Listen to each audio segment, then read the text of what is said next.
In the endless expanse of the Arabian desert, beneath a sky that burned with gold and silence, one man stood alone. His feet sank into the hot sand as wind swept across the dunes. There were no kingdoms, no armies, no banners in sight, only the sound of his breath and the weight of something greater than himself. His name was Muhammad. He carried no wealth, no throne, only a message. A simple truth whispered into his heart: there is but one God, and all men are equal before him. The world he lived in was torn by greed and tribe by war and pride. In every direction, men bowed to idols of stone, seeking power, not peace. But from the quiet of a cave near Mecca, a new voice began to rise, gentle at first, then strong enough to challenge empires. There is no God but God. These words were more than belief. They were a call to awaken, to rise beyond bloodlines and borders. What began as a whisper in the desert soon became a tremor beneath the feet of kings. Those who first heard him were few. Some mocked him, others feared him. But among the noise of doubt, there were hearts that trembled with hope. Families gathered in secret. Merchants stopped to listen in crowded markets. Travelers carried his words beyond the dunes. And though the powerful of Mecca stood against him, the message refused to die. When oppression came, when danger pressed too close, Muhammad and his followers left everything behind: their homes, their wealth, their memories, and set out toward the unknown. That journey, the Hijra to Medina, would mark the beginning of a new world. Across the desert, they traveled, their faces burned by the sun, their hearts guided by faith. Behind them lay rejection and loss. Ahead waited uncertainty and promise. Yet as dawn broke over the sands, the city of Medina appeared before them, humble, peaceful, and ready to open its gates. There, among strangers who welcomed them as brothers, a new kind of unity was born. For the first time in Arabia, men from rival tribes stood shoulder to shoulder in prayer. The bonds of tribe gave way to the bonds of belief. The poor and the powerful spoke as equals. The orphan, the widow, the warrior, all found a place within one community, united not by lineage, but by a shared faith in something higher. From the warmth of that brotherhood, the first light of a civilization began to flicker. What rose from those sands was more than a religion. It was an idea that would change the course of humanity. A faith that spoke of mercy instead of vengeance, of justice instead of cruelty, of knowledge as the highest form of worship. Within one generation, it would spread beyond Arabia, across the seas, the mountains, and the borders that once divided men. What began in a single man's heart would soon echo in the halls of cities and the libraries of empires. The Islamic world was not born in conquest, but in conviction. It carried both sword and scripture, courage and compassion. Its people built not only monuments, but a way of life that valued learning, law, and the search for truth. And though history would one day see its rise and fall, what endured was that same spark, the belief that light could emerge from even the darkest sands. By the 7th century, powerful empires surrounded this young faith, the Byzantines to the west, the Persians to the east. They ruled with armies and wealth, yet neither foresaw what was coming. From this desert land where water was scarce and hope even rarer, would emerge a civilization destined to bridge continents and centuries. A world of science, art, and reason built upon faith in one creator and respect for his creation. And that is the journey we are about to take. In the next 18 minutes, we will cross 1,000 years. We will see cities rise and fall, hear the voices of poets and scholars, and witness how belief reshaped the map of the world. This is not just a chronicle of history. It is the story of how a whisper became a world, how a single prayer in the desert became the heartbeat of civilization. Before we begin, ask yourself this: can one belief unite millions of people, or will it divide them forever? The answer lies in the story of the Islamic world, a story born from the sand, carried by faith, and remembered for eternity. The whisper that began in the desert had now become a voice that could not be silenced. From Medina, that small city of faith and brotherhood, the message of Islam began to move beyond its borders. What had started as a fragile hope among a few believers was transforming into the foundation of a nation. The people who once hid in shadows now stood beneath the open sky, proclaiming their belief with courage that defied death itself. In Medina, Muhammad was not just a prophet, he was a leader, a guide, a symbol of unity. Around him gathered men and women who had left everything behind, ready to build a world guided by justice and compassion. They were merchants, shepherds, warriors, and poets bound together by something larger than themselves. At night, when the city grew quiet, their hearts burned with the same conviction that faith could heal the divisions that had long torn Arabia apart. Years passed and the small community in Medina grew strong. Tribes that had once fought one another began to join under one banner. The call to prayer echoed through valleys and across dunes, its rhythm marking the beginning of a new time. And when Muhammad's life came to an end, his followers stood in grief, but not in despair. "If Muhammad has died," said his companion Abu Bakr, "then know this God is still alive." Those words became the anchor of a new chapter, the birth of the Caliphate. Abu Bakr, the first caliph, took upon himself the mission to preserve what the Prophet had built. Arabia, once divided by countless rivalries, now stood as one under a single belief.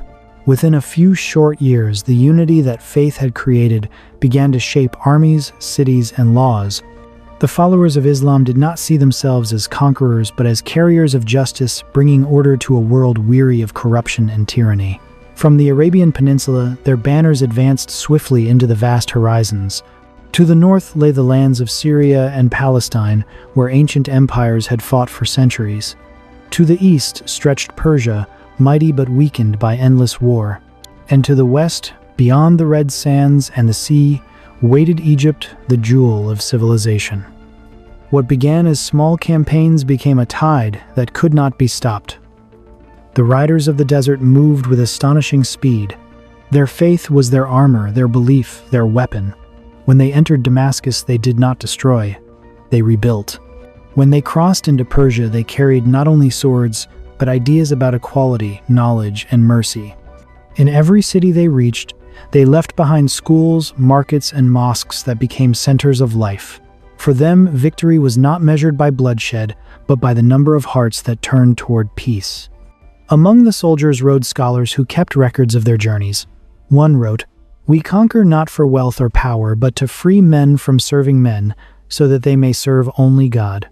Those words captured the soul of a movement that was transforming the ancient world. It was not merely expansion, it was rebirth, a reimagining of how faith and power could coexist. As years passed, the Caliphate moved its capital from Medina to Damascus, marking the dawn of the Umayyad Empire. There, under the shade of tall palms and white stone domes, rose a new kind of city, one that glowed with both devotion and ambition. Damascus became a crossroad of cultures where traders from Byzantium met scholars from Persia, and poets from Arabia recited verses that spoke of courage, longing, and destiny. The empire stretched farther than anyone could have imagined, from the Atlantic coast of Spain to the mountains of Central Asia. Along the roads, travelers spoke of a unity unseen since the time of Rome. The world was no longer defined by old empires. A new civilization was emerging, one that saw knowledge as light and faith as strength. Yet even as the power of the Umayyads rose, the memory of Muhammad remained at its heart. In their prayers and their laws, in their songs and their silence, his voice still guided them. "Be merciful to those on earth, and the one above will be merciful to you." It was a reminder that empire without compassion would soon crumble, and that true power comes not from conquest but from belief. From the sands of Arabia to the marble of Damascus, the rise of faith had become the rise of empire. The desert that once knew only silence now hummed with life, and the stars above watched a civilization being born. This was the dawn of Islam's first great age, a story of courage, unity, and the power of conviction to shape the destiny of the world. The empire that had once risen from the desert now glowed with the light of knowledge. The sound of swords and hooves slowly faded, replaced by the scratching of quills and the murmur of scholars deep in thought. From the dust of conquest emerged a new kind of greatness, not one built on power or gold, but on the mind. The caliphs of the Abbasid dynasty had moved their capital to Baghdad, a city destined to become the heart of the world's wisdom. They called it Madinat al-Salam, the city of peace. Baghdad shimmered like a jewel between two great rivers, the Tigris and the Euphrates. Its streets bustled with merchants from every corner of the known world: China, India, Africa, Byzantium. The air carried the scent of spice and parchment, the sound of traders bargaining and poets reciting verses.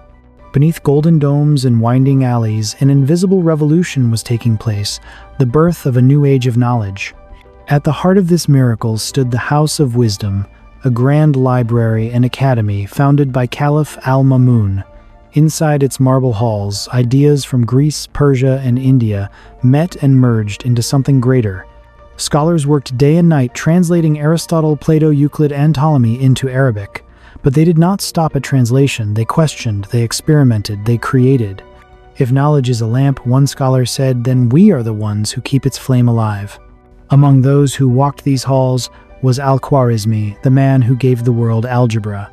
Sitting by the light of an oil lamp, he traced numbers and patterns across parchment, discovering the rules that would one day form the foundation of modern mathematics. His writings would travel beyond Baghdad centuries later to inspire the scientists of Europe. Yet at that moment he was simply one of many, part of a brotherhood, united not by faith alone, but by curiosity. Nearby physicians like Ibn Sina, known in the West as Avicenna, sought to heal both body and soul. He believed that understanding the human body was a way of understanding the miracle of creation itself. His book, The Canon of Medicine, would guide doctors for centuries long after his time. Knowledge, he wrote, is not owned by a people, it is a trust shared by all who seek truth. Travelers like Ibn Battuta would later carry the spirit of this world across continents, documenting lands, peoples, and wonders, with eyes trained by a civilization that valued learning as deeply as faith. Through his journeys, the ideas of Baghdad reached Morocco, Mali, India, and China, weaving invisible threads that tied humanity together in pursuit of discovery. The House of Wisdom was more than a building, it was a heartbeat. Every scroll copied, every experiment tested, every debate held in its courtyards pushed the boundaries of what mankind could know. Astronomers charted the movement of stars, believing that understanding the heavens was a way to praise the Creator. Engineers built clocks powered by water and machines that could calculate the hours of prayer. Chemists studied elements and reactions, laying the groundwork for future science. While much of Europe was still shadowed by superstition and fear, Baghdad shone like a beacon. It was a place where Christian, Jewish, Persian, and Arab scholars sat side by side, arguing, laughing, learning together. The caliphs themselves walked among them, not as distant rulers, but as patrons of the mind.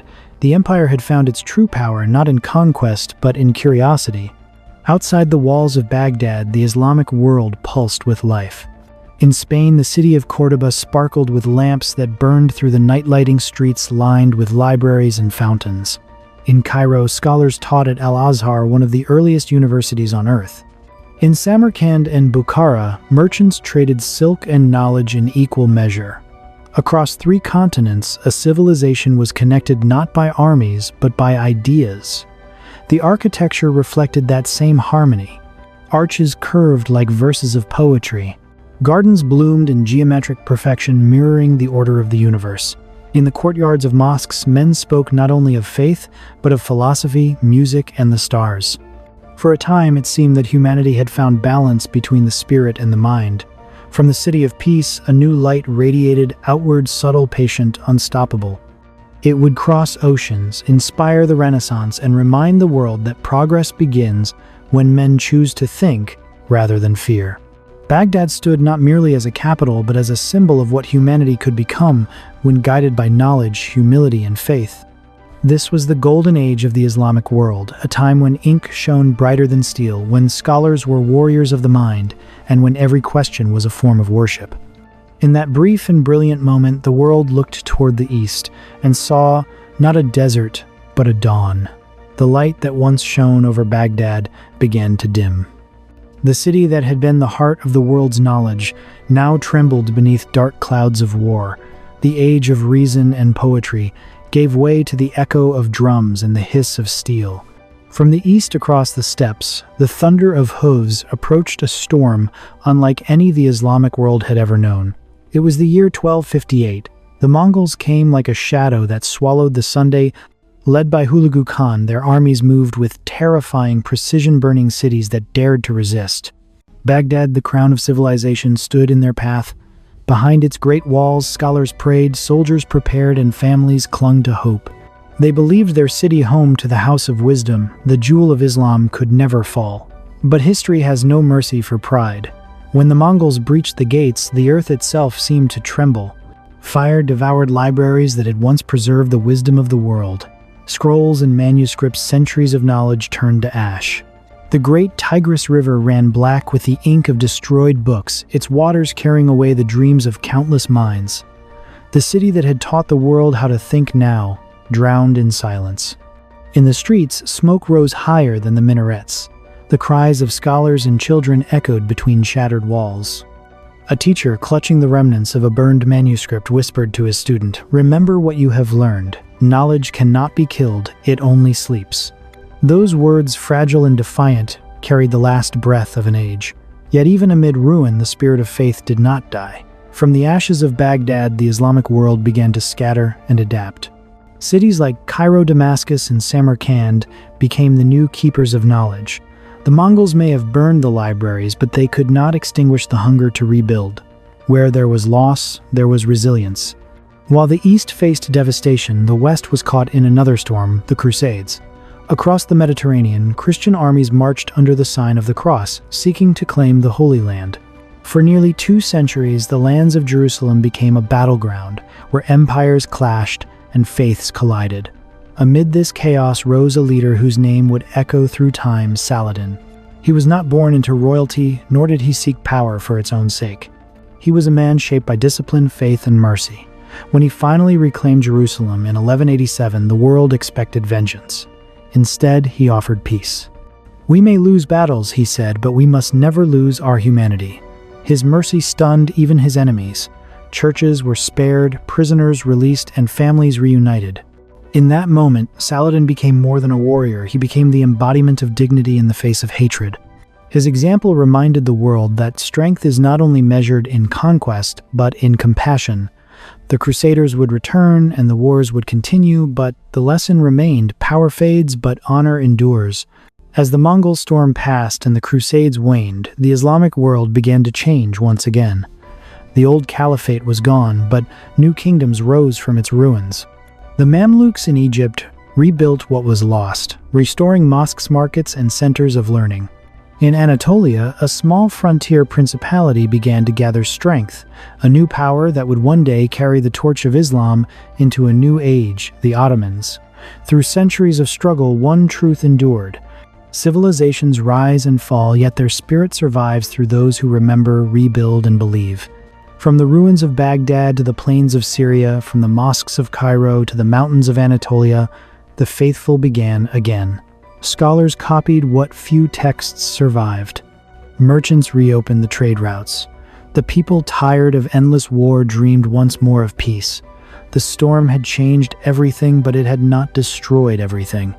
The ink that once stained the Tigris would one day flow again in new books, new ideas, and new hearts. Out of chaos came renewal, and from the depths of tragedy, hope quietly began to breathe. By the end of the 15th century, the Islamic world stood on the threshold of rebirth. The wounds of the past had not healed, but they had taught resilience. The same faith that once guided prophets and scholars now guided survivors. They looked to the horizon and saw the first flicker of a new dawn, the beginning of an empire that would soon rise from the ashes and reshape the world once more. This was not the end. It was the calm before another beginning, a storm transformed into light. From the ashes of ruin and the silence that followed the storms of war, a new voice rose from the heart of Anatolia. It was a call to prayer echoing across the hills of a city that would soon become the bridge between continents and faith's Istanbul. As dawn broke over, the Bosporus minarets reached toward the heavens, and the sound of worship blended with the rhythm of life. The Ottoman Empire had risen, carrying within it the memory of every age that came before the prophets, the scholars, the poets, and the warriors. Under its rule, the Islamic world found new strength, not in conquest alone, but in creation. The Ottomans inherited a legacy scarred by centuries of conflict, yet they turned it into harmony. They built cities where East met West, where Arabic calligraphy danced beside Byzantine mosaics, and where cultures that once clashed now breathed in the same light. Istanbul was not just a capital, it was the heartbeat of an empire that connected 3 continents. At the center of that heartbeat stood the Hagia Sophia, a masterpiece of human spirit. Once a church, then a mosque, its dome seemed to float between earth and sky, whispering to all who entered that beauty transcends belief. Across from it rose the Blue Mosque, its 6 minarets like lances of faith piercing the clouds. Inside, blue tiles shimmered under golden lamps, and verses of the Quran flowed across the walls like rivers of light.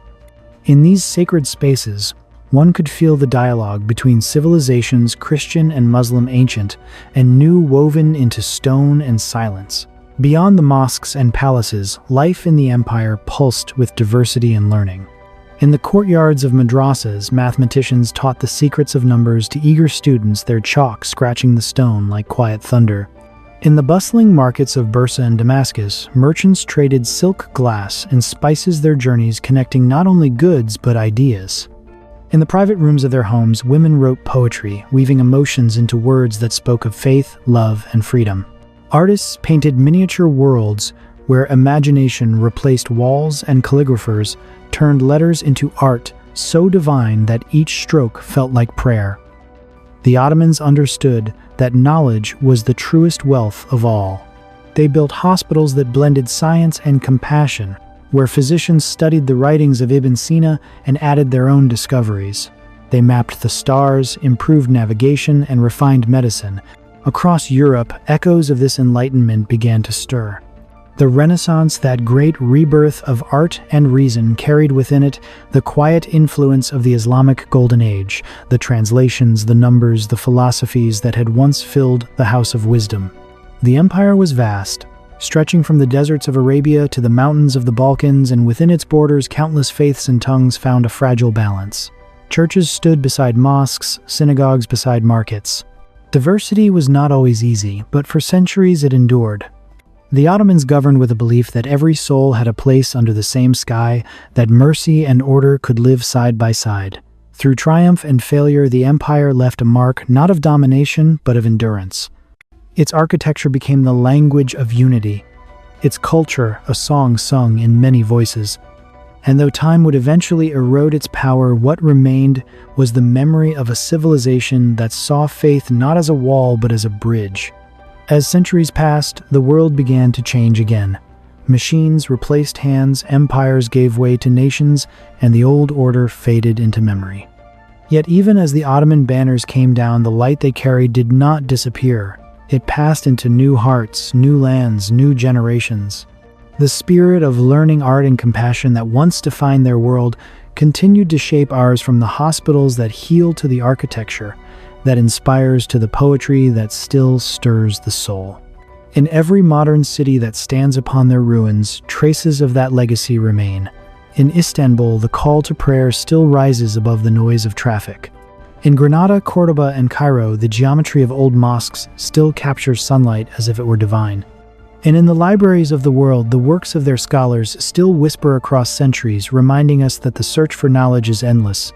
That light, the one born from the deserts of Arabia, nurtured in Baghdad and carried through the Ottoman age, never truly died. It only changed its form, moving quietly through time, hidden within every act of kindness, every pursuit of truth, every spark of creativity that connects us. From a single prayer whispered beneath the desert stars, the world was forever changed. 1,000 years later, the echoes of that whisper still live in the hearts of those who believe that wisdom is sacred and that compassion is strength. The legacy of light endures not in monuments or empires, but in the human spirit itself. 1,000 years. From the sands of Arabia to the marble domes of Istanbul, the story of the Islamic world is not just one of faith. It is the story of humanity's endless search for meaning.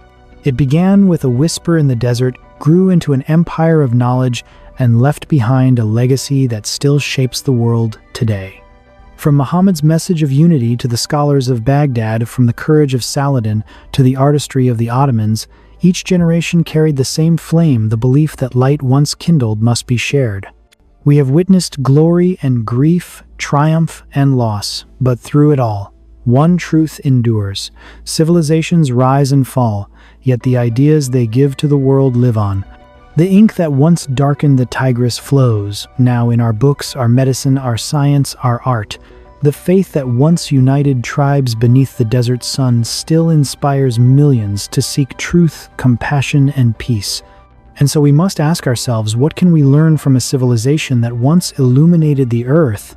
That knowledge without humility is empty, that faith without mercy is hollow, and that even in the darkest of times, wisdom is the light that leads us forward.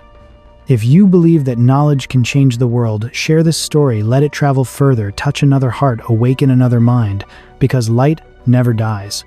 It travels even after 1,000 years.